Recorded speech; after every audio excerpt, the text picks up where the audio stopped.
The Brandon Peters Show may contain explicit language and detailed plot points. For more information on the show, stay tuned to the end of the episode.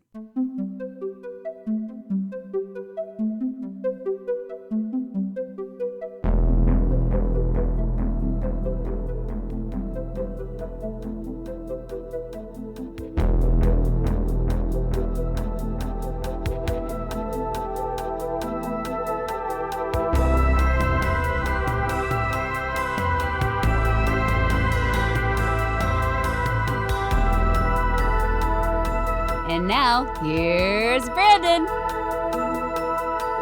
Welcome to another special roundtable episode of the Brandon Peters Show. Early on in the show, I dropped that I was going to try doing these once a month, and now here we are 6 months later with the second one. But nonetheless, I'm happy to bring you another, with today's topic being the top 10 soundtrack songs of the 90s. And let me welcome my panel in for this operation. And returning to the show, a writer, director, and writer for SyFy Wire and comingsoon.net. And also, and this excites me greatly, host of the Halloween Never Dies podcast. Too Much Television's got her chasing dreams, Sabina Graves. Hey everyone, I'm excited to be joining. Thank you. We're excited to have you, for real, big time. And from Don't Flinch, the voice of the PopCon YouTube channel videos. She's already made her debut on this show via a promo video, but it's her time to, be on the actual show. And it's time for her to take her, it's time to take her home. Her dizzy head is conscious laden, Michelle Suter-Shoemaker. Hey, everybody. All right. And finally, introducing to you, formerly from the Screenland Squadron, a longtime podcasting colleague of mine with the most seductive voice in the business, the man who will devastate the show while the turtles are slaying, Mr. David Banks. Go, David, go, David, go, David, go. Show you right. No, how you doing? All right. Not bad, not bad. Thank you, everyone, for buying into this madness gracefully. So the listeners understand. I gave you each a kind of set of stipulations in song selection, so we all are kind of on a same page in terms of selection. I was kind of wanting songs that were used in the film's promotion, soundtrack sales, etc., not just a popular song tossed on the soundtrack. Older songs that had a resurgence from a movie like Jefferson Airplane's Somebody to Love, and The Cable Guy counts as well, something like that. When picking these, like, I myself did a kind of give or take on their cultural impact, importance in the film. Were the songs bigger than the films themselves? Was it just a damn good song? And also my personal relation and enjoyment of it. So, Sabina, what sort of process did you have with making your selections? I was a product of the 90s, so I definitely went for a lot of stuff that I just was in my childhood. So I pulled a lot from that specifically. And definitely some favorites, and then also some that are just in the universe of the movies. Gotcha. David? Pretty much like Sabina there. I was born in the 80s, became a teenager in the 90s. I glorified that decade way too much. So I was kind of going off the top of my head on songs. So I was just rambling them off and came up with my top 10 that way. All right. And Michelle? For me, it's kind of similar. 80s baby, love the 90s music, period. I had every soundtrack from every movie. I finally decided to go with break it down most iconic, what I felt said Scream 90s, basically. Gotcha. Got you. Which also included the movie Scream in the 90s. Yes. Which had a soundtrack itself. Now, there's going to be crossover happening with these, and I'm welcoming that. And at the end of our list sharing, the person who had the most songs listed by others will go on to guest on Friday's music video episode with me. And without further ado, we'll go on this one by one, go over a song on our list. If you have a crossover, don't mention it till it hits when you want it to on yours, so you get to picking that song. And tell us a song, why you chose it, and if others want to chime in with say something about it, about that particular song, feel free while we're on that topic. So, Michelle, you texted me a lot through this process, so I'm going to have you go first. You had a lot of questions. You had a lot of, does this count? What about him? What about this one? So you may go first. All right. So I was extremely OCD when I put this together. I went with Whitney Houston, I Will Always Love You, as my absolute number one all-time 90s jam. All right. Did you like it better than the Dolly Parton one? Yeah. Gotcha. What do you think of The Bodyguard? The Bodyguard? Oh, I love the movie. Probably not, I don't know. It's a little slow moving now when I watch it back now, but I loved it then. So. Gotcha. All right. David, what's your first? Well, starting with number one, I'm echo the sentiments of Michelle there, and I'm gonna go with Whitney Houston's "I Will Always Love You." Okay. I believe, that song pretty much broke every record in existence at that time. Stayed 14 weeks at number one on billboards. It was produced by David Foster, the great David Foster, of course, written by Dolly Parton. And it was a part of the best-selling soundtrack of the decade. The movie, I honestly love the movie, and I still do to this day. I still watch it to this day. I thought Kevin Costner was a boss in that film. He was straight badass. He kind of reminded me of he had a Jack Bauer vibe to him in that movie. And of course, that was Whitney Houston's first film role. And but that song will go down in history as one of the most beloved songs ever, and it's many times been duplicated, but it will never be the same as Whitney sung it during that time. So that's my number one. All right. Sabina? It's a trifecta. It's "I Will Always Love You" by Whitney Houston, for sure. Hands down. I remember being a little kid in my grandma's living room, I think probably watching MTV or something, just singing along.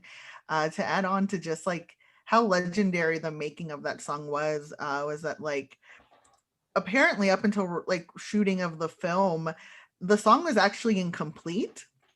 David Foster had pulled it because at that point they'd made music for the film, and that between Costner and Whitney, they kind of settled on "I Will Always Love You" to be the big moment. But Foster actually had listened to a version of the song that wasn't Dolly's. And I think it might have been the Linda Ronstadt cover, because like David said, there's a lot of versions of this song, but it actually didn't have the speaking part. So they were on set, and he runs to Whitney and is like, "We have to add this whole section of the song back into the song." And they did basically on the fly, and it is, it was a section that Dolly really was excited to hear Whitney's cover of, including because I was the speaking part was something that she was very attached to because of her relationship with, and I am blanking on his name right now, but the show that she was on, what's his name? Porter Wagner, sorry. Okay. Yes. So the Porter Wagner show, because the yes. whole story was that she wrote the song for Porter Wagner, and it was her farewell to him for being on the show. And that specific speaking part was something she really wanted to see Whitney do. Gotcha. A funny thing about that song also was at the very beginning, Whitney sings a cappella. And that wasn't in there initially until Kevin Costner came and said that she needs to sing it a cappella.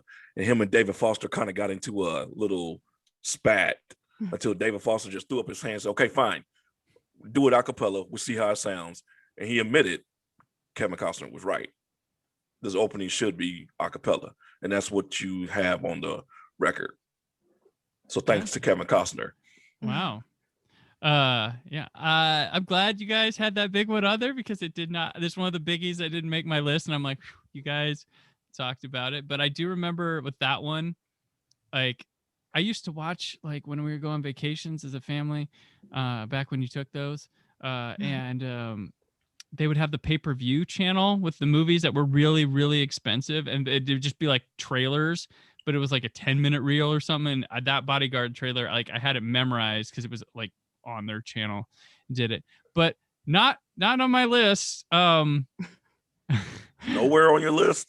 No, I got a kind of a weird list. Okay, But it's me. I was an alternative kid. Like I noticed my list was a little dude heavy, but so I'm gonna go with an in-universe movie song for my first one, and it didn't appear till volume 2 of the soundtrack for this movie, but I adored it when I first saw the movie, and I've been to weddings where this is played during the movie, but it's Adam Sandler's "Grow Old with You" from The Wedding Singer. I wanted to have a song that took place and was in the movie as one of my picks, like something with that. And no, I did not pick That Thing You Do. Sorry. I went with this one, a little more genuine, but it's a little adorable song. And it even like the track even includes Billy Idol in the proceedings. But yeah, so that was my first pick. And I always remember The Wedding Singer as surprising me because a friend and I were just hanging out one afternoon and we wanted to go see a movie, and we're just like, oh, I guess. And we both loved it. We both, and it was doing crazy 80s stuff before like everything was now 80s stuff. Netflix would have swooned. But yeah, so that's my first pick. And we'll go back around to Michelle. All right. Pick number 2 for me would be Bryan Adams. Everything I do for you. Ooh. If you guys have the same 10 and 10, I'm gonna be more Costner. Yes, More Costner. I was thinking the same thing. More Costner. More Costner. From a movie that I honestly fell asleep 3 times watching. Wow. Yes, Robin Hood, Prince of Thieves. I remember we watched that in grade school. We watched it twice in high school, and every time I fell right to sleep. Don't ask me why, but I do remember that song. Yeah. Surprisingly, I couldn't forget I remember that song. Oh, yeah. I remember when I was a kid, like hearing it on the radio all the time. My grandma took me to see Robin Hood, and then I finally was somewhere and I saw the music video. I'm like, oh, that goes with that? Oh, yeah. Okay. I can't remember if it played in the credits or not, but it is. It is? Okay. It's played at the end of the movie, yeah. All right. Well, then I didn't pick up on it. I was asleep. I don't so- remember. I don't. Gotcha. Bryan Adams. All right. David, what's your next pick? Well, I'm going to travel back to the year 1992, and I'm going with the song that held the #1 spot for 13 consecutive weeks, written by Babyface and L.A. Reid and Daryl Simmons, performed by Boyz II Men, End of the Road from the Boomerang soundtrack. Oh. This is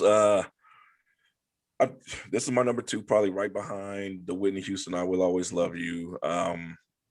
Many people sleep on the Boomerang soundtrack, which is a great soundtrack from top to bottom. I remember that, yeah. Yeah, so many hits. And Boomerang, a great movie. Still funny to not this on day. Blu-ray, by the way. I checked It's not on when I was Blu-ray doing it. yet? I'm like, wait, is Boomerang up? No, it's not. Why Boomerang, not? I don't know. Like, there's a lot of Eddie missing I've found lately. Because like Golden Child just came out finally on Blu-ray. So And then Coming to America just come out on 4K, 4K, right? yep. Coming to America and Beverly Hills Cop did 4K. Jesus. But yeah, there's a lot of Eddie. There's that one. Distinguished Gentleman's not on Blu-ray either. So Damn, they need to step their game up on that one. Yeah.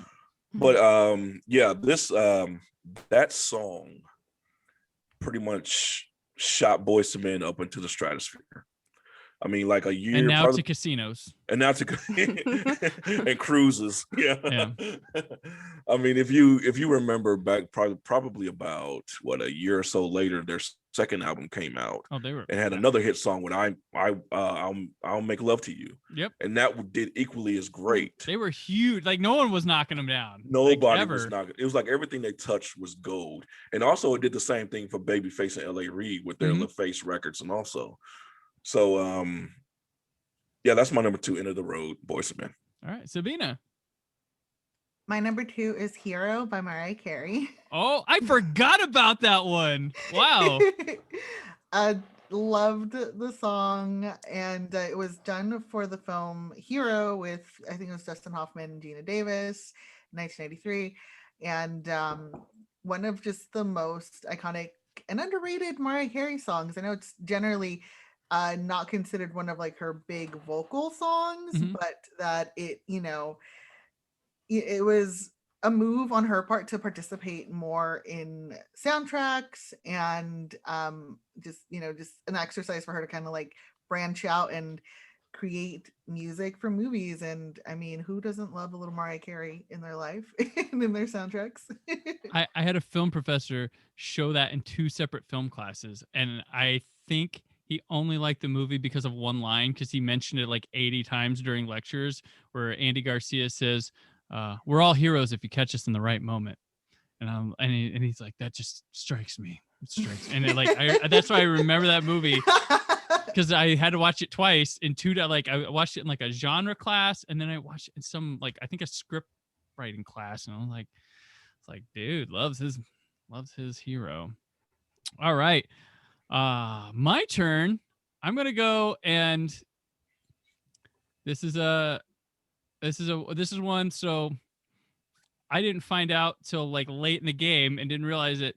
I have Trisha Yearwood, How Do I Live, from Con Air. Not on the soundtrack. It's in the movie. It's for the movie. The music video, not there, but it is all for the movie. People saw Con Air and they said, I'm going to buy a LeAnn Rimes album and instead of Trisha Yearwood, but I'm going with it there because that goes with that movie. So, but I was stunned to find it. They didn't put it on the soundtrack at all. But they made a music video that's all Con Air clips with her singing. Cheated. And it plays all throughout the movie. It says, and the music video thing has a lie. It says from music from the original motion picture, Con Air. No, but it's a sweet little song. There's 2 versions of it. You can get a Trisha Yearwood, you can get a LeAnn Rimes, but the Trisha Yearwood one goes with Con Air. But yeah, it's a neat little song. I just watched that movie recently. It still holds up to the day. I once went as Nicolas Cage from that movie for Halloween, and I had a bunny. I had a bunny. I had the tank, and I had it dressed up with the mullet and the arm wrapped up, and I had the bunny. And a girl at my work was like, "Oh, you're Nicolas Cage from Con Air, aren't you?" I was like, "Yes, I am." I was like, I didn't know. I thought I might go a day without it, but she thought it was great. So that was nice. All right, back around to Michelle. All right. I'm going with number 3, John Bon Jovi, Blaze of Glory from Young Guns 2. Ooh. Yeah. Which was written for the movie, right? Yep, because Emilio wanted Dead or Alive, and he goes, I'll write you a song for it. Yeah, which they're doing a Young Guns 3 now, apparently. Or they already shot it. Wait, what? Something. Yes. I did not know What? this. Yeah, there's Young Guns 3, like Emilio and some director, and they started posting about it. And like, I can't believe nobody knew about this. Yeah. So there's a poster. I don't know if they're going to shoot or they shot it in secret, but there is a 3rd Young Guns. And I'm not sure if it's going to be Young Guns or Old Guns or how many guns are left. I saw the second one. Yeah. Some guns. How many bullets I have? Yeah, I don't know. Yeah. But yeah, excellent. David. All right, my number 3 from the year 1994. I'm going with Warren G and Nate Dogg, Regulate from the Above the Rim soundtrack. Bringing in the old G-Funk era. This, this is like the karaoke song for some. But I absolutely, man, this was in the heyday of music videos where, you had Yo MTV Raps, when MTV actually showed music videos. Yes, kids, MTV did show music videos back in the day. Dr. Dre and Ed Lover.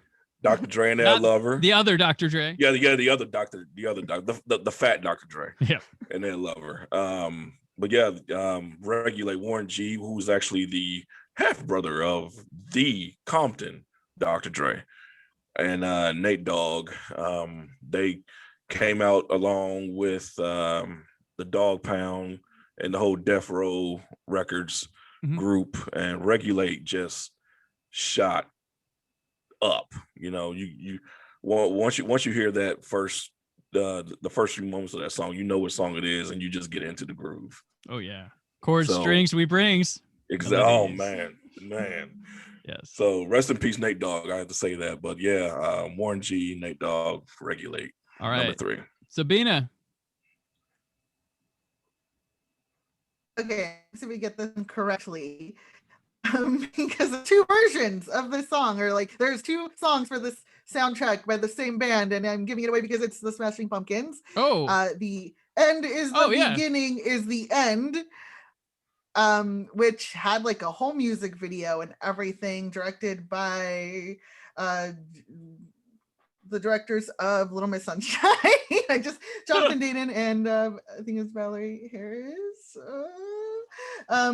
I love me Smashing Pumpkins, and I was definitely a just like all Batmans I grew up with stan. So I think that's definitely one of those like cuts that deeply influenced my like rock and like future emo self on that trajectory. Future for emo. Sure. Little future emo thanks to some Smashing Pumpkins. And that was like the first song they did with Matt Walker from Filter on drums, because that was during the period where Jimmy Chamberlain was gone, and they replaced him with because the first time I ever saw Smashing Pumpkins in concert was Matt Walker, not Jimmy Chamberlain, because I had tickets. And then the OD happened, and I had to wait like 6 months before they got it back around, and I had Matt Walker. So I've seen Smashing Pumpkins with the OG crew, with Darcy, but Matt Walker on drums, and then I saw Jimmy Chamberlain on drums, but that John Cusack lookalike guy they have on bass now.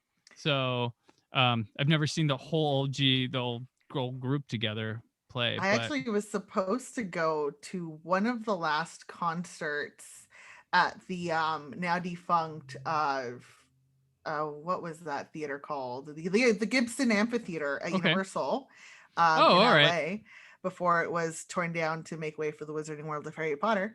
And that's all it's going to be one day. Yeah.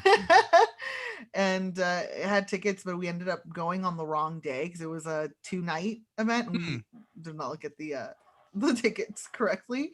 But yeah, no, I look forward to seeing them someday live. I know that the band has formed and reformed, and some people have left and then also come back. Yeah, James Iha coming back was huge. But yeah, I saw them on that tour where they just were like, we're gonna play like everything and then like one of our new songs. So that was a cool show to go to. But yeah, definitely recommend. They sound they've been touring. Billy's been touring for so long now, but like they sounded like really good recently compared to when high school. And I was like, it was my first concert with Smashing Pumpkins with Garbage opening. But yeah, I was like, oh, they don't sound the same as on the record or whatever. But I think this song is also the one that was on the Watchmen trailer. Yeah. Yes. Yep. It had a resurgence. yes, it did. And that's the one they played when they did it in concert this time. They didn't do the fast one. So, and all these people are like, oh, all right. That was on my mind too. I'm glad you picked that one. So my next pick, I'll go with Warren G and Nate Dogg, Regulate. Yes. From Above the Rim, because I loved it. Yes. This thing was so smooth. Like he wasn't, he hung out with the scary guys that we were told as kids, like, oh, it's gangster rap. But he was nice, it seemed like, because he was nice. They taken Warren's wealth. His rings and his Rolex, but the song was so smooth. Like anytime you hear it, you're just like, oh yeah, I'm in the mood now. Like it puts you in a good mood. It's like one of the best songs of the 90s period. Now get along with soundtracks. Just yeah. Makes you just want to sit back, drink a 40 and just have fun. I guess so. Yeah. Right on. All right. So Michelle, back to you. All right. Number 4, I've got Steelers Wheel, Stuck in the Middle with You from one of my favorite movies, Reservoir Dogs. Yeah, I hear that when I think of that movie. I hear that song and I see Mr. Blonde, James Madsen, doing his little dance, and yeah, I love it. Very nice. All right, so David. All right, I'm go with from the Terminator 2 Judgment Day soundtrack, Guns N' Roses, You Could Be Mine. Oh, okay. Yes. Also, it was on there. Use Your Illusion 1. I don't know which, they had a double album, Use Your Illusion 1 and 2. They released it like separate. They were like, all right, this one, and then like a couple months we're gonna go. Or were they the same day in 2 albums? I can't remember. I think they were the same day. Okay. 2 albums. But yeah, if you know that movie, it was like pretty much like the first song during that time when we first meet John Connor and he runs off with his friend on the motorbike. You hear that song pretty much throughout the first 15 minutes of the film. And I think that was during that age where Guns N' Roses was doing their theater type videos. It was very different looking from the first album that they had. But Guns N' Roses, You Could Be Mine from Terminator 2. That's my next one. All right, Sabina. Higher Ground by the Red Hot Chili Peppers, as used in Power Rangers the movie. Wow. Wow. Yes, I am a Power Rangers kid, and I, will never forget seeing the Power Rangers jump out of an airplane and skydiving to the Red Hot Chili Peppers. This is my favorite pick so far. I did not see this coming. I think it's one of the earliest. Honestly, it's because it's one of the earliest recollections I have of a song in a movie. Gotcha. Well. When you said that, I was like, well, there's Love Roller Coaster from Beavis and Butthead, and then you said Higher Ground. I'm like, she did not pick Power Rangers for this. Yes, I did. Oh, that's great. Oh, yes, seared into my memory. Being afraid for Tommy's life, when he's like flying in midair. Oh my god! So that's funny. I was at a convention one year, and Stephen Cardenas was there. He was a guest. And someone told him that I write Blu-ray reviews, and I wrote a review for the recent Power Rangers Blu-ray movie that came out, and he asked to see me. And I was like, hey, he's like, you guys did the Blu-ray review? I'm like, yeah. He's like, what they put on there? It's like, what do you mean what they put on there? He's like, dude, was there like a documentary or whatever? So I was like, yeah. He's like, was I in it? I was like, yeah, you were. Wow. He's like, what'd I say? I was like, you just talked about. He's like, I don't really like that movie. They had me in a hospital bed the whole time. It wasn't fun. I was like, okay. I was like, it looked nice and you sounded fine on there. He's like, cool. Sometimes they send me a copy, but so I was like, hey man, I just popped it in, dude. He's like, thanks for coming over and talking to me. I'm like, yeah, all right, cool, man. That was really weird. So okay, it's over to me. You know what? I'm gonna be the guy that says "Seal Kiss from a Rose" from the Batman Forever soundtrack. I'm gonna bust that one. I get a bust. I was waiting. We had one Batman movie already, but Batman Forever is one of the soundtracks that really blew up. It felt like because U2 had a big one off there, and was Method Man off this one? He had a single like the Riddler. Yeah, that's what he had. Wasn't Bone Thugs and Harmony on that one too? Might have been. They're on one of them. But yeah, this one you can't. I don't care who you are. You're not too tough for Kiss from a Rose. This song failed on his album, got put on this, repurposed for Batman Forever. And it was like the love song. Like I still remember the video where they have the slow-mo of Batman swinging across and stuff. Like, oh my gosh. I remember what clips they used from the movie and the music video. I love it so much. And they put it at the tail ass end of the credits for that movie. But Schumacher loved the song and said, I'm going to make this something because it didn't work well the first time it hit radio. And he was like, no, we're doing this. And man, him by the bat signal. Oh, it's so good. But yeah, I have Kiss from a Rose, Batman Forever, Seal. I don't know if I'm going to be the only person to say that. We'll see. Go to Michelle. All right, number 5. Coolio, Gangster's Paradise. Ooh. Yes. Been spending Ooh. most of our Yes. life. Yep. I absolutely love that song. When I think 90s, I think of that movie, that song, that everything. Michelle Pfeiffer sitting backwards in the chair, Yep. just spinning around. She was so hot in that movie, in that Oh, video, yeah. man. She was. She for was real. so hot. In every 90s movie. Oh my she God. just- Oh my Yeah. God, Michelle Pfeiffer. Michelle Jesus I don't Christ. Pfeiffer understand how she just bodied the disappeared for a 90s. while and now we get her back. Like, who was not casting that woman? She's amazing. Right? Like, just Batman Returns is like one of my favorite performances ever. It's so Mhm. Mhm. all in, so great. Oh man, everything she does. Like, I don't know what she survived Grease too. Like,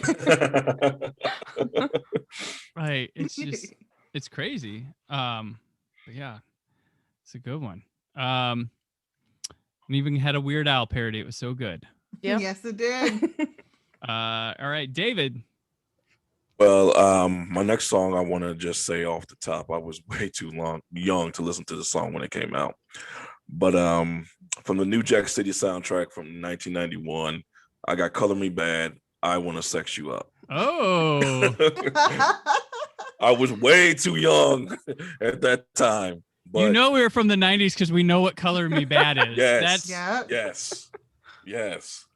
Yeah, it was like 4 guys that just didn't look like they needed to be together, but somehow they got together and was singing this song and about sex. And it was everywhere on MTV, like all throughout the time of the day on MTV. Like I said, I shouldn't be watching it, but I did. So okay.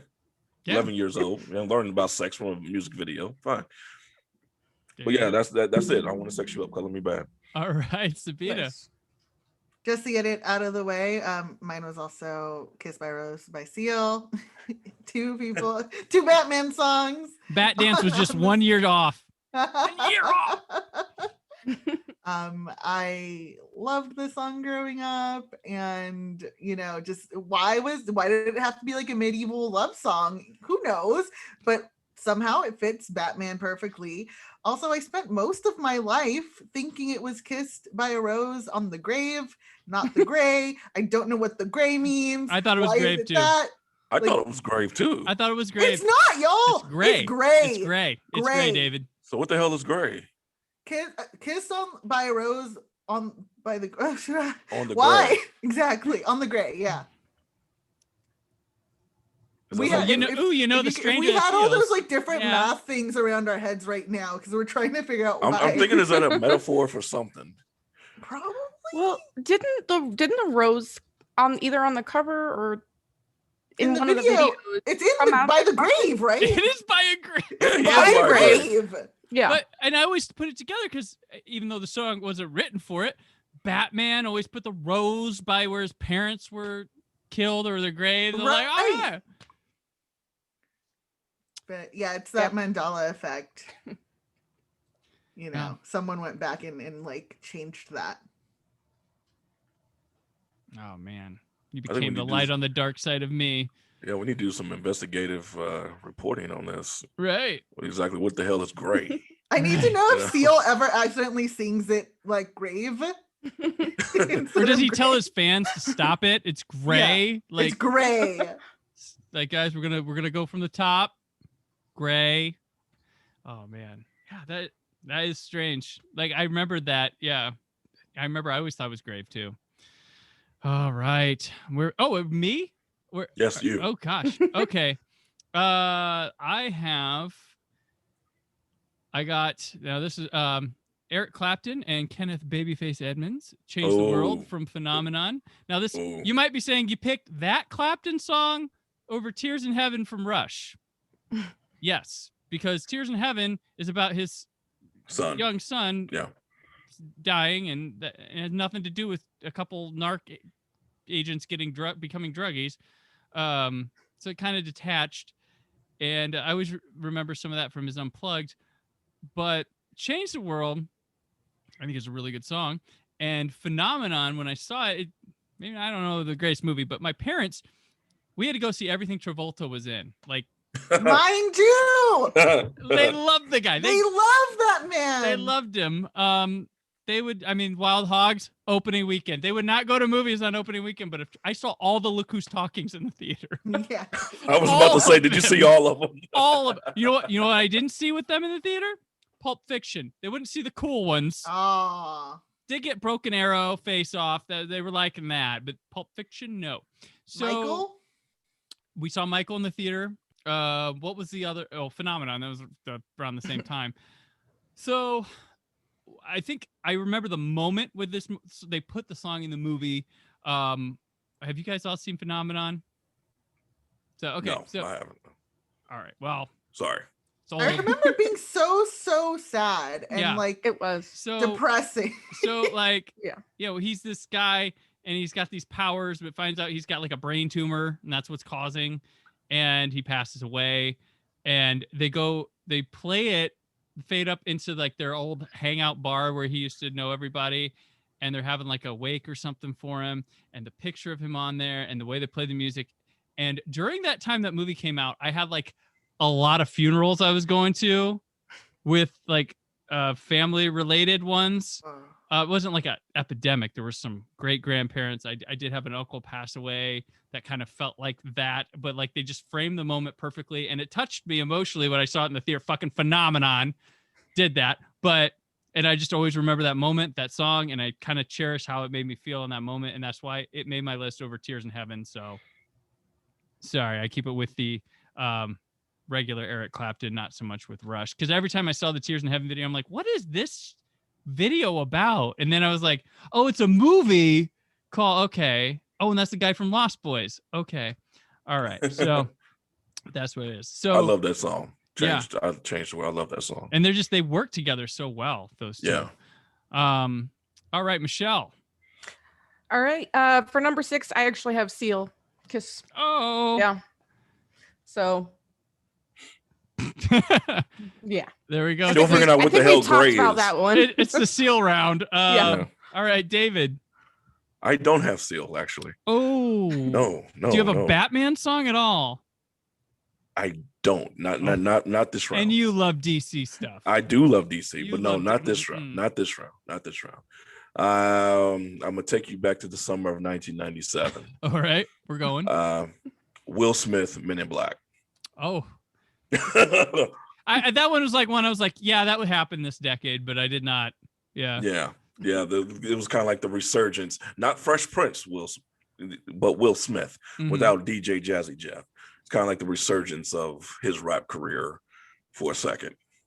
Gotcha. But, they won't let you remember. No, they And don't. that was like the kickoff because that was his first album was coming out, and I think they put that on there, right? Yeah, they did. Yeah. Yeah. And you got to know that Will Smith was huge in the 90s. Oh. Like men. Oh my God. Like everything he touched outside of Wild Wild West was He's gonna do Just- what? Where do I get tickets? Like- exactly. But man, but yeah, that's number 6, Will Smith, Men in Black. All right, Sabina. I am actually gonna piggyback off of that and talk about Wild Wild West. Oh, Yes, Jim West, I- Desperado. Yes, just oh my gosh. I would totally agree. Will Smith in the 90s, iconic for his mid-credit songs for sure. Because Wild Wild West is great. The movie maybe is an argument for another day. I don't know. I was a kid and I really liked all the merchandise and the toys. I had the glasses from Burger King that like came out when the movie came out, back when like the burger places had the best tie-in merchandise. Also really great. I think it was Batman Forever glasses. Like, I don't know if y'all remember those. There are these Yeah. glasses and stuff. Yeah. So, plug that in too. But yeah, no, I love me a Will Smith movie credits soundtrack song. They're always great. I was so happy actually at the end of the recent Aladdin, he did like a pop version of Friend Like Me. Right. And it was essentially just like the return of that era of Will Smith. So I had to like put one of those in here as well. He did he popped back in for a minute with I think it was DJ Switch. Khaled. DJ Khaled. He did the one called Switch with Yeah. that's long ago now. What, Men in Black 3 was it? Did he do Switch? Was that Switch or the second one?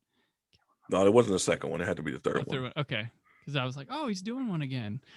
But Wild Wild West had Drew Hill. In it Well, also, it's didn't it? Cisco. Mhm. Cisco And was Cisco. Yeah. huge right then. Yeah. That was right before the Thong song It was came around out. there. Mhm. It was right Yeah. around there. Cisco was like on top of the world for like 2 years. Like, My Oh. man Cisco. All right. all right, we're on me. Okay, I'm gonna go with Iris, Goo Goo Dolls, City of Angels soundtrack. Ooh, yeah. 'Cause- That almost made my list. Yeah, I don't know. I fell for this song hard. I wasn't even into the Goo Goo Dolls at the time, and I'm like, and it was like not cool to like them where I was at in my social circles. But I liked the song, and then when Dizzy Up the Girl came out, I got it, and then it was like that's one of my favorite albums of the '90s. Happened to be, but I don't know. I just like I think Johnny Resnick, he wrote this. I think he had a help writing this one from the person who did the I Don't Want to Miss a Thing Aerosmith song, and like I think she has a hand in a lot of really popular music in the 90s too. But Was I it think Diane Warren? Yeah. yeah. Diane 'Cause- Warren. Yeah. Because I remember watching a special where it's like she's the magic behind all this stuff, and I was like, oh. And I remember Don't Want to Miss a Thing and Iris. So I was like, those two went together. Okay. But really good lyrics. Kind of feels like the movie. Well, wow, I didn't mean to quote the song on accident there. But yeah, it just I still listen to this song. It still kicks. So I guess I'm a softie for Iris. City of Angels. But yeah, Iris also had an Alanis Morissette song that was supposed to be like the huge one from it. And I don't know if, Iris was big. Dizzy Up the Girl was awesome. And here we go to Michelle. All right. I am going with for number 7, Lisa Loeb, Stay from Reality Bites. I had no idea until I started doing the research on all of these songs when I was making my list that Ethan Hawke basically discovered her. And Really?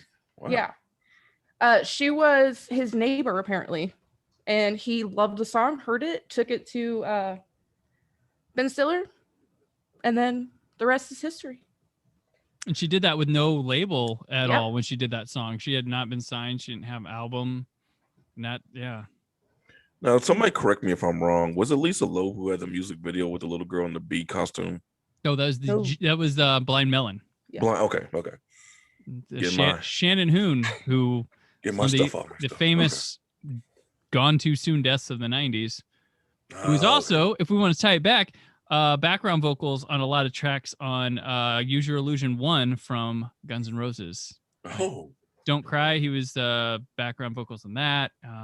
Not sure what other songs, but he was all over that. Oh wow. But yeah. And he looked like Mitch Hedberg a little bit sometimes in videos, but yeah. Right. Are we to David? Yeah. Yes. Well, we don't have to harp on this one too much because we've already done it. Seal Kiss from a Rose. Oh, you liar. It wasn't up as high as you guys, but it's down a little bit, but it's still on the list. Okay. All right, Sabina. I have Kiss Me from She's All That, Okay. Sixpence None the Richer. That one was, like at the end of the 90s. And as a kid, as a 9-year-old, definitely thought that this is what it's gonna be like to be in high school and a teenager and stuff.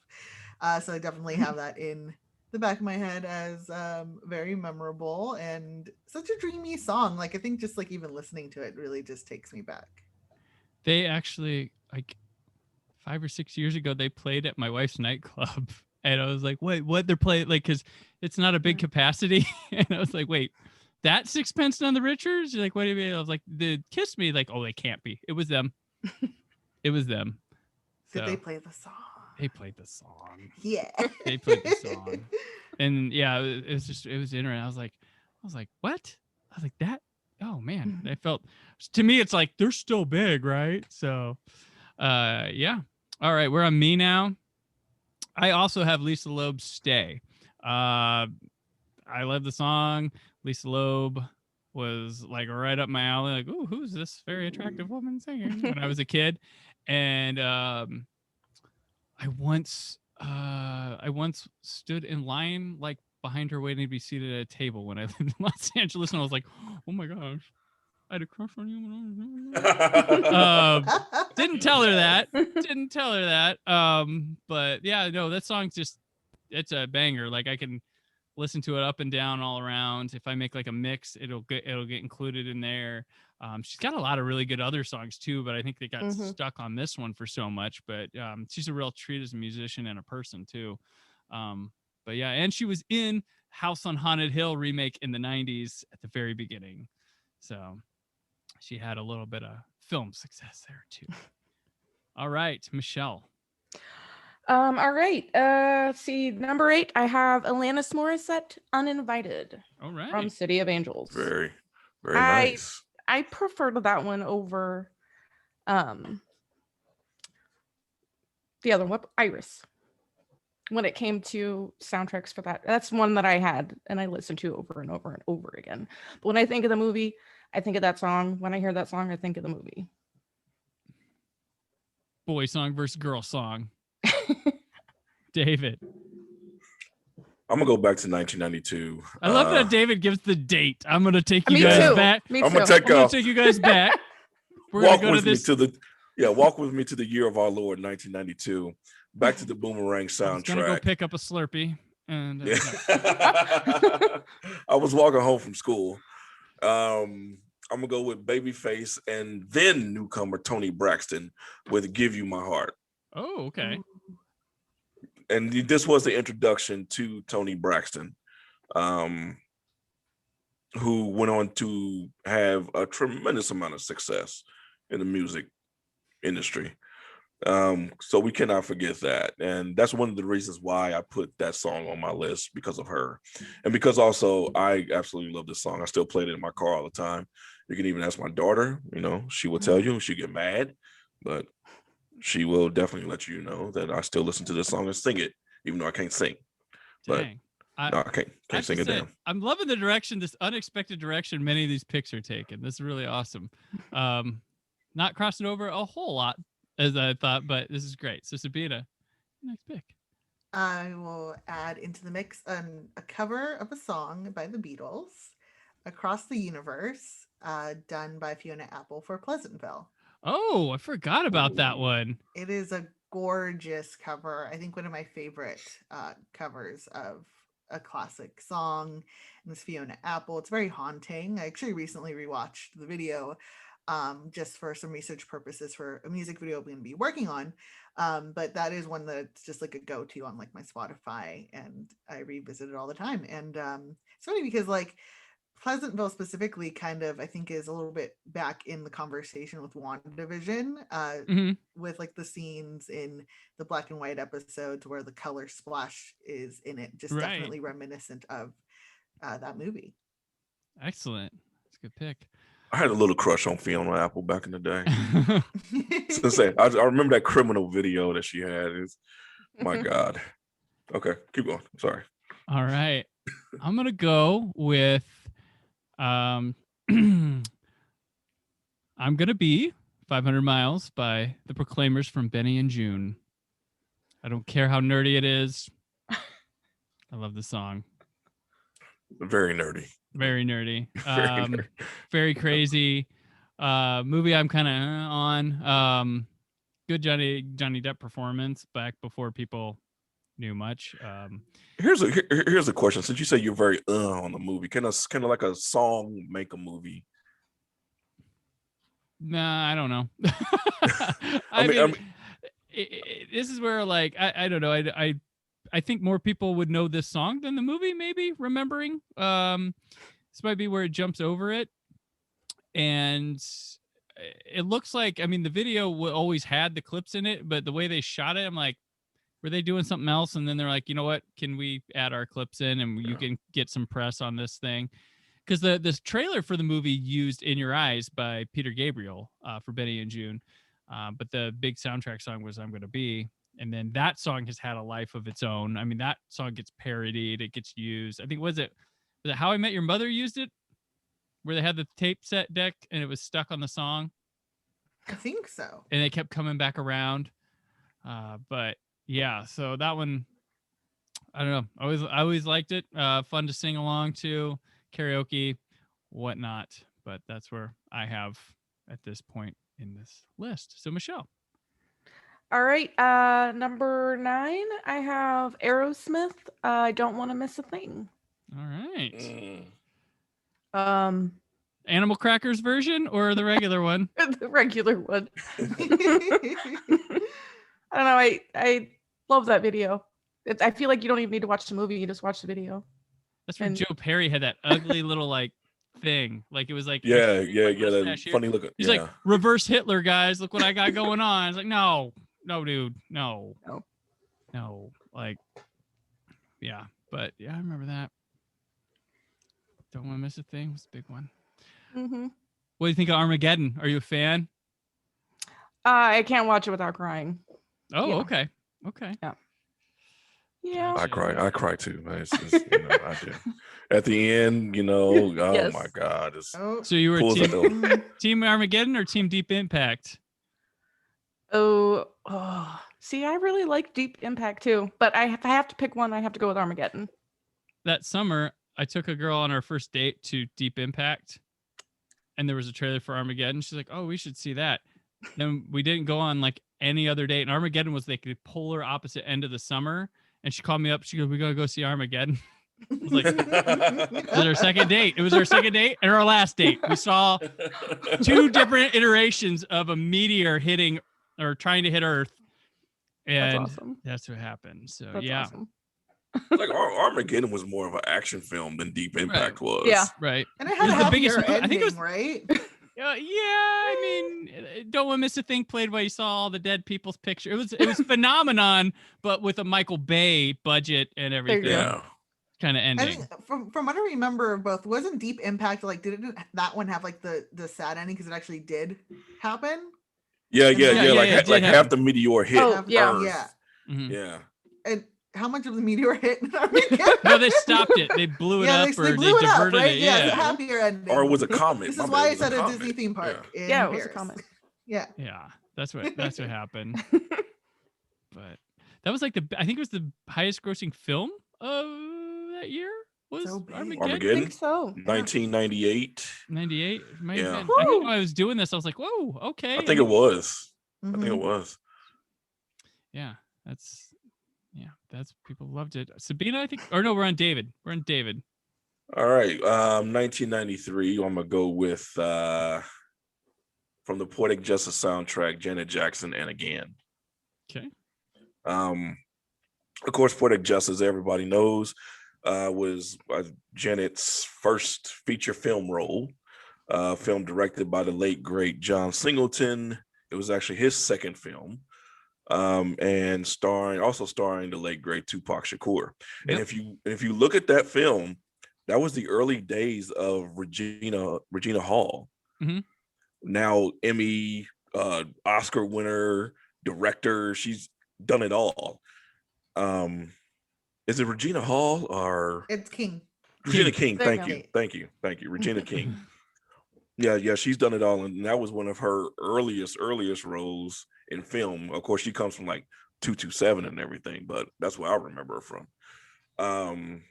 But again, I think Again was actually nominated for an Oscar in '94. Academy. We've had 2 appearances by Tupac here because we had the Above the Rim soundtrack talked about earlier. Yes, It's been pretty interesting. Forget what an impact he was, and he was going he was going places, man. He was talented. I mean, he was pretty good in the movies he was in. Yeah. All right, Sabina. My next selection is a movie I've never seen, full disclosure, but one of my favorite songs ever. It is New by No Doubt. All I've seen of the movie is whatever's in the music video. You've never seen Go? I've never seen Oh, Go. it's Just pretty whatever's good. in the music video. It's pretty good. It's awesome. It's It awesome. just has never happened. I haven't been deterred or anything by it. I just have never seen it. But I love No Doubt. My favorite era of No Doubt is Return of Saturn. And this is just one that I just like always like get into, and and it makes me like pretty much just listen through all of Return of Saturn whenever I listen to this song. Gotcha. I recommend Go. It's pretty. It's got young Oliphant. Sarah Polley's really great. Yeah. Oh my gosh, it's a fun movie. I'm gonna go with a soundtrack we have not mentioned yet, but it was huge. I got Stone Temple Pilots' "Big Empty" from The Crow, which Ooh. yeah, that was so. When the first Stone Temple Pilots first came out, I was like, yeah, this song. I then was interested in Stone Temple Pilots. I don't know what it was, and this Crow soundtrack was pretty big on the alternative era. Yeah, it was really great, and this song kicked up. It was on Purple, but it was used to push The Crow. They didn't make a music video for it. Scott Weiland was probably in some sort of rehab, and they couldn't shoot or something. Purple came out the month after The Crow, so it was like a really close. But I remember when I first listened on the radio, it was pushed as from the soundtrack of The Crow, their new song. They wanted to do a older song for it, like from one of their demos, but it was called Only Dying, and Brandon Lee had already been killed on set. So they removed that. They used Big Empty, and Big Empty was the song to push, but that soundtrack was awesome. And I almost included one, but I wasn't sure if it counted. Okay. I want to say the Pro 2 soundtrack is kind of underappreciated. It's not too bad. It's not too bad. I like the whole cover, and there's some other really good ones on there too, but it wasn't too bad. But Big Empty, Stone Temple Pilots really changed my idea of them, and really I got into them a lot. I had a STP sticker on my car in high school. Did. And I had a shirt because I liked how they did their logo, like the STP logo and stuff. So that was mine. So Michelle. All right. This one is kind of like a guilty pleasure for me. And I've actually only ever watched the movie, maybe like 20 minutes of it, probably the first 20 minutes, because I really hate the movie. Oh. But I absolutely freaking love this video and song. And it is Puff Daddy. Come With Me with Jimmy Page. Whoa. I love that song. The power behind it, like, it makes me want to like I liked it better when it was called Cashmere. yeah. Do you like it with the Godzilla sounds or without? Because I think there was an option on the disc, wasn't there? I don't remember. I don't remember. I would have to say probably without. Okay. But yeah, I love it. Yeah, I agree. I hated that movie too. Yeah, it sucked. It was awful. Mm-hmm. Who liked it? I did. You guys act Does like you're anyone like the movie? They got like at all? I mean, like I think it's, you know, for all the recent Godzilla movies, we just remember the smashy, and that's about it. It sort of reminded me of Jurassic World, Lost World. That's what we were trying for. I remember the year before they had that trailer where the kids were going through the museum and the Godzilla foot smashed the dinosaur bones. Right. Yeah. I just remember the marketing of that film was huge. Like, you see everywhere, it's like everything is big or something like that. Mm-hmm. Some kind of marketing. It was everywhere. You couldn't look. I mean, I remember the Super Bowl commercial. Yeah. That year. Yep. Which was big. Supposed to be I huge. remember that a ghost haunted my brother's Godzilla toy. Really? Yeah, we had a Godzilla from like that movie, and like it was a big giant one, and you had to like push buttons for it to swing its tail and make a noise. But just randomly at night, it would just start like growling and do the swish sound, and it was spooky. So we're pretty much convinced that that's all I remember is the haunted toys Godzilla. Wow. Serious poltergeist stuff going on in that house. Yeah. All right. David, your last pick. Oh, this was very, very hard for my last pick. I had several songs to really decide, and I'm gonna go with a song that I guess it was kind of re-released in 1992 for this movie. Originally, it was released in 1975 by a very popular British band. From the Wayne's World soundtrack, I'm going with Bohemian Rhapsody. I'm glad they got mentioned. Yes. Yeah, I will never forget this video. It kind of introduced me to Queen, but that video was everywhere on MTV, every hour, constant rotation. I didn't realize they did do a music video. Otherwise, that would have been on my list as well. Mhm. Yeah, they Was it did just a scene from the movie, or was it like a music? It was like a majority of them in it was like different scenes, but I remember them in the car scene when they was listening to it. Oh, okay, because I could just remember the original music video. I think they've was intercut the original with the Wayne's Yeah. World stuff. Yeah. So that's my number 10. All right. And Sabina, your last pick. When I Grow Up by Garbage, which was done for the Big Daddy soundtrack. Oh, there you go. I think, Brandon, did you start with Adam Sandler? Yes, I did. Yes. We are ending on Adam Sandler. We come full circle, guys. Full circle, y'all. I love, obviously liking No Doubt, Smashing Pumpkins, Garbage made its way in there. Yeah, definitely. It's a great song and lots of fun. Garbage had a lot of soundtracks in the 90s. They had number one Crush on Romeo plus Juliet. And they had they did a Bond song, World Is Not Enough, in 1999 as well. Oh. So no Bond songs made mine, as much as I like James Bond. I was like, Goldeneye's probably the best one, but I'm not like jamming to Goldeneye. I'd rather jam to Sheryl Crow, Tomorrow Never Dies than Goldeneye, but Goldeneye's the better song. And then the Garbage song's just solid. It's more of a, I don't know. All good. My final pick. And I'm shocked that for me, I guess shocked that it didn't come up already. I'm like, wow, I got to do this one last. The Jim Blossoms, Till I Hear It From You, from Empire Records. Really chill, laid back jam. I like that song a lot. It seemed like they played it a lot back then. Jim Blossoms was like a really chill band people forgot about. I think they do like state fairs now. But yeah, Till I Hear It From You is like probably my favorite Jim Blossom song, and I still like this one a lot. Empire Records, we all like Rex Manning Day, I guess. It's definitely a good product of that era movie to have around. But yeah, Till I Hear It From You. So now I'm gonna I gotta tally these scores up. Sabina, you had the least crossover with 2. So congrats on being original. Congrats on being original. Okay. And Bohemian Rhapsody was almost it. And then they was like, was there a music video? But there was a music video back in the day, so I didn't know. Well, you know what? So that saved me. Well, it saved you. You had the most original list, but the person with the most crossover goes on to the next round. So you would have given David the win had you done that, but we have a tie. So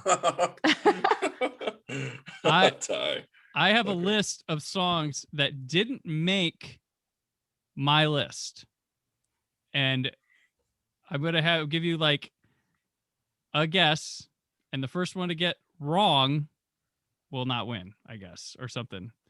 Just name a song that I didn't use on my list that hasn't been mentioned yet today, and you will win a point. So we'll start with Michelle. Name a song not on your list? Not on my list that we haven't mentioned today that I have on this list of songs over here. That you have on a list of songs. Okay. Oh, crap. Yeah, that's what I'm saying. How Deep Is Your Love, Drew Hill? I actually have that one on there. So go ahead, David. Jesus Christ. Well, it would have been on if Michelle wouldn't have texted me about it the other day. Oh, I almost put that one on mine yeah. too. So oh god, looks like I lost this one. I can't remember what you said in the beginning about I Believe I Can Fly with R. Kelly, but I'm gonna say that. That's on there. Okay, all right, there we go. So Michelle, back to you.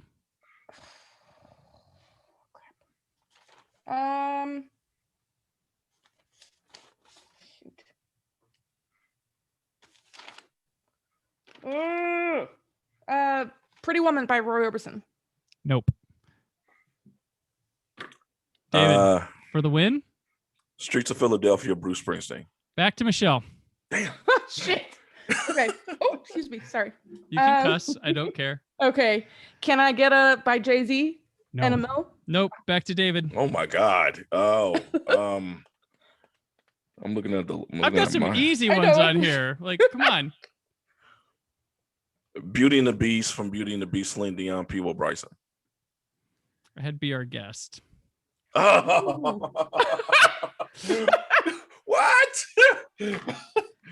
I don't tell you how my brain works. All right, we'll try this one more time. Michelle. Oh God. Okay. Well, I had Garbage from The World Is Not Enough on mine, or as one of my possibilities. So maybe I had all the Bond songs on mine. So you did. Okay. David, don't name a Bond song. I just revealed that.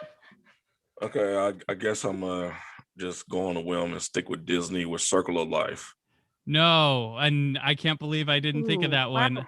I had You Got a Friend in Me on from Toy Story. Toy Story, yeah. But yeah, so okay, Michelle, you have won.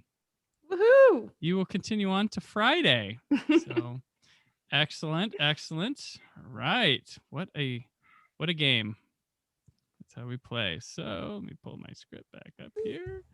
All right. So that will do it for this episode. This was a lot of fun, everybody. Thank you, everybody, for crafting lists and doing homework, I guess. I know it's not the funnest, but I have fun sharing them and doing it. Very appreciated. So let's go around, tell everybody where they can find you all over the place and what you're working on and stuff like that. So Sabina, where are you at? I'm on Twitter at Sabina Has No R, on Instagram at That Lady Graves. Both places are my outlets of like sharing what I'm up to. It's always usually horror, Disney, or filmmaker related. Also food and my cute dog. His name is Gus Gus and he's adorable. And recently started a project podcast this year. It's a limited series for the Halloween franchise leading up to Halloween Kills. We're dropping a podcast every month. I think we have the right number to get us to Halloween Kills. And we just dropped our second episode on Halloween 2 with Vanessa Guerrero as our guest. And come listen to us on anywhere you listen to podcasts. It's called Halloween Never Dies. On Spotify, Apple, hosted by myself and Pacing Pete. Excellent. I only listened to the first episode, but it's pretty awesome. So definitely recommend on there. David. Well, right now you can just look me up on Facebook, David Banks. I'm not really podcasting too much anymore, but I got some irons on the fire. So maybe sometime this year I will get back into it. But yeah, just look me up on Facebook, David Banks, and I post a lot on there. So all right, that's where you can see me. And Michelle. I'm not really doing a whole lot right now. Really, I mean, you can check out my Facebook, Michelle Suter-Shoemaker. Working on some PopCon stuff, trying to build up, which you can find the PopCon videos on YouTube. I don't remember what is it? PopCon.us? Yeah, PopCon.us. I don't do any of the posting. The Hubs does that, so. There you go.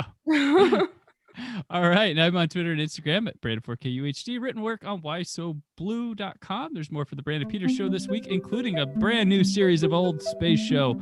So, but until then, always remember to keep the positivity in your online film chatter. Thank you for listening. The Brandon Peters Show is a Creative Zombie Studios production. Produced by Brad Shoemaker and Brandon Peters. Written and edited by Brandon Peters. Announcer vocals by Jessica Alsman. Theme song by Metavari. Web design and show art by Brad Shoemaker with Brandon Peters.